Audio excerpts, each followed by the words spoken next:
August 4 Nifty analysis பார்த்தீங்கன்னு வச்சுக்கோங்களேன். மார்க்கெட்டோட செல் ரேஞ்ச் வந்து பார்த்தீங்கன்னா 24,600 கிட்ட இருக்கு.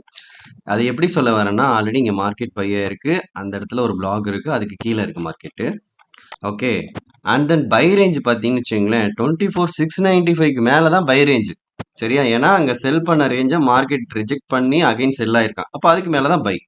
இந்த இடத்துல ட்ரேடே பண்ணக்கூடாது. சரியா? இங்க என்ன பண்ணக்கூடாது, ட்ரேட் எடுக்கக்கூடாது. தொட்டா ஷாக் அடிக்கும். சரியா? அண்ட் தென் அடுத்த சப்போர்ட் ரேஞ்ச் பார்த்தீங்கன்னா 24,471, 24,385. சரியா? இந்த வீடியோ வந்து எஜுகேஷனல் பர்பஸ்க்காக மட்டும்தான். இதை பார்த்து நீங்க உங்களுடைய ஓன் அனாலிசிஸ்ல ட்ரேட் பண்ணுங்க. ஸோ இது வந்து ஸ்பாட். இதுல நான் புட் ஆப்ஷன் மட்டும் நான் உங்களுக்கு லெவல் சொல்றேன் பாருங்க. 24,700 ரேஞ்ச் பாத்தீங்கன்னா கிட்டத்தட்ட ஒரு மல்டி டைம் ரெசிஸ்டன்ட்டை பிரேக் பண்ணிருக்காங்க. கன்சிஸ்டன்டா இந்த லெவலை பிரேக் பண்ணிருக்காங்க. அப்போ 190 பிரேக் பண்ணி இப்படி நிக்குது. இப்போ மண்டே மார்க்கெட் இந்த இடத்துல ஒரு ட்ரிக்ஸ் இருக்கு. அதை நீங்க இதை வச்சே கண்டுபிடிச்சுக்கோங்க. தேங்க்யூ.